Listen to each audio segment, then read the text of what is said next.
Liverpool, Manchester United. United is heading back to Anfield for the first time since their 7-0 whacking last season. You guys did split last year. United did beat you all at Old Trafford. What are your predictions? Last 2 times, I know you're going to have better stats for this, and I think this was probably the stat you had, but the last 2 games, you've outscored them 11-0 at Anfield. First and foremost, last year, the 7-0, I was as nervous as I could be for this game. Because, just how our season was going. The game at Old Trafford, I was so confident we would win, and then we lost 2-1. And that's I think that's when we tied Crystal Palace and tied Fulham as well, beginning of the season.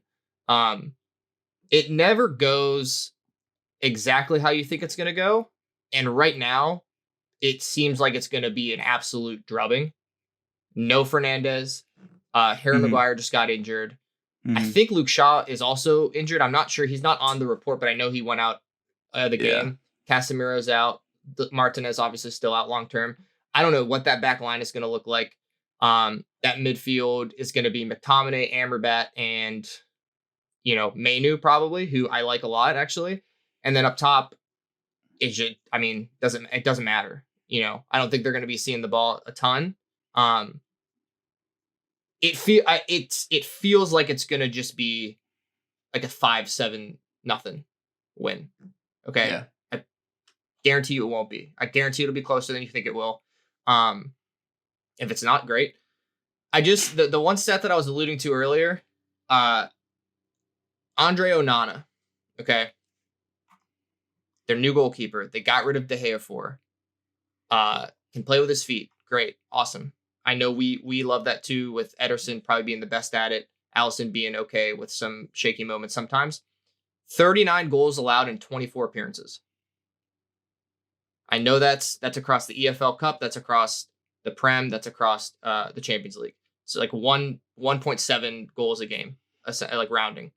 That is the only thing that I'm sitting there going, De Gea could pull out a performance any game and hold you to 1. If he's getting clubbed.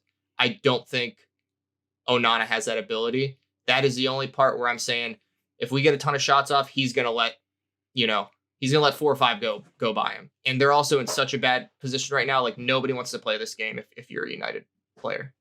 Yeah. Since 2020,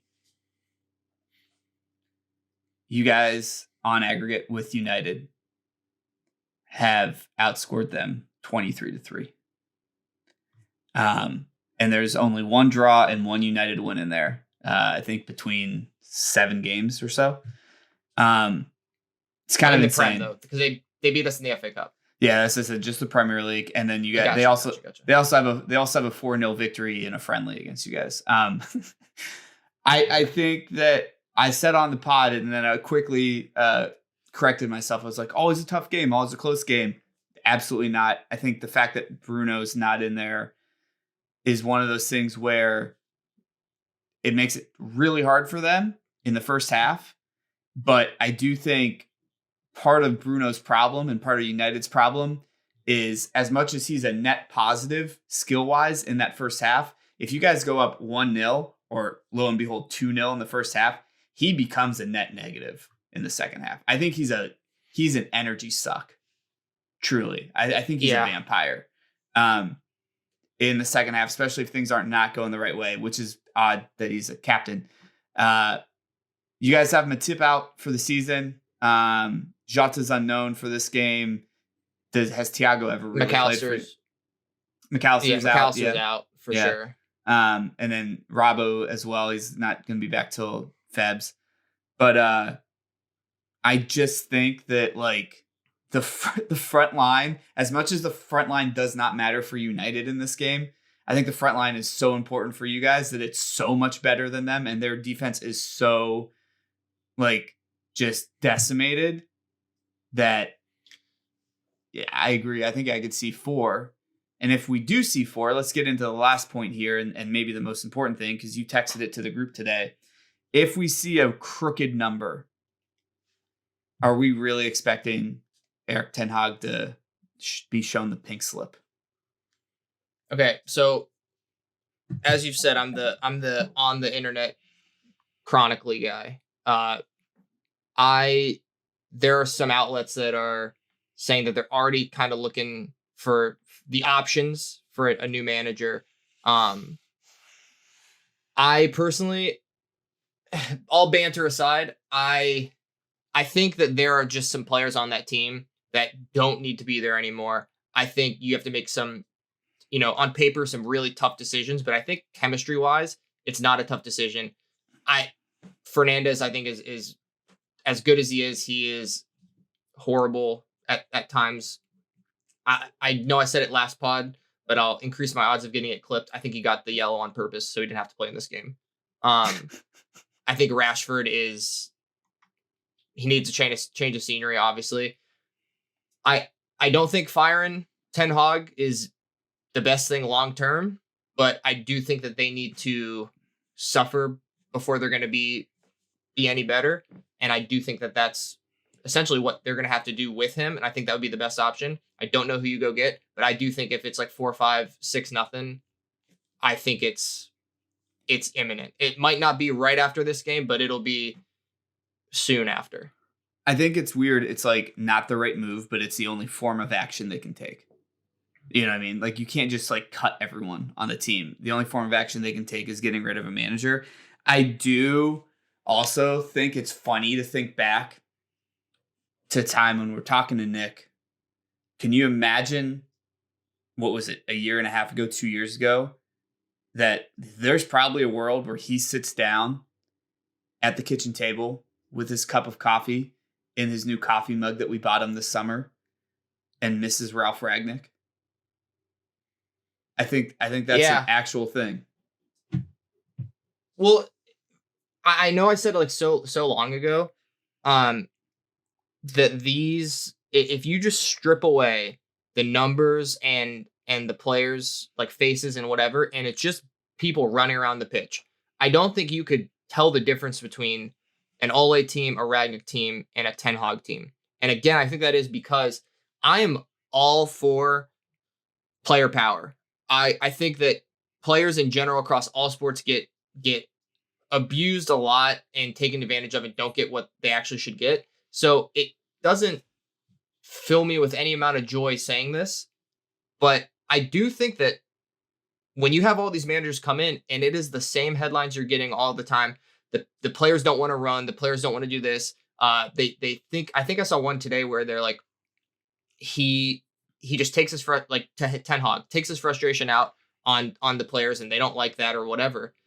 I think when you start to see a consistent pattern, then I think you've identified the problem. And I think that not all of them, but some of the players are the problem. And I just think that they're on too much money. They're on ridiculous wages, on contracts and stuff they can't get rid of. So then he is stuck with them. And I do think there's a part of that is true. But you cannot tell me that you should lose 3-0 at home to Bournemouth, or you should lose to Crystal Palace after you beat them in the cup at home. Just there are things that are just undeniably the manager, and I don't know how you reconcile that with, do we fire him, do we keep him, how we get rid of these players that we want to get rid of, etc. Yeah, I don't think you're wrong. Scoreline prediction, key player of the game, who you got? I think Gakpo, key player of the game. I don't think we start Nunez for this one. I think they're going to kind of bunker down a little bit. And I like the idea of Gakpo kind of playing that Firmino role a little bit more. That being said, I think Darwin and Salah are like a great combo that Salah always seems to show up. But apart from Salah, I think Gakpo's big. And I can't see them scoring. I know they will now that I said that. But I'll just go 3-0. 3-0, I think is what it'll be, and I think it will be late goals. I think early on it'll be kind of hesitant, I don't know what the right word is that they use. Like it'll be hard to differentiate. It'll be, won't be an exciting game, but I think 40th minute on, I think we'll start to rev it up, and I think we'll get 3. It'll be stalled out a bit probably in the beginning of each team filling each other out. All right. I got 3-0. And because my football manager career has taken me to the CONCACAF and to CONMEBOL, and because we got Copa America coming up, and I've been paying more attention to who's good down in those southern countries that we got here on the Western Hemisphere. Give me Luis Diaz. Give me 2 goals from Luis Diaz, a 3-0 win. Just crafty goals too, like ones that aren't going to always be on the biggest highlight reel, but he's going to be in the right place, right time, just slot it in the bottom corners, get some goals there. We're both big on Liverpool on this one, which probably scares Michael. Nick just playing with house money at this point, man. You know? Yeah, I don't know. It seems so incredibly not in their favor that it's like almost like it can't be as bad as everyone thinks it's going to be, which is why I'm scared the most. Like if it was a little more even, I would be a little more confident. Yeah, totally get it. All right. That is our recap. Let's get into the predictions with the rest of the guys.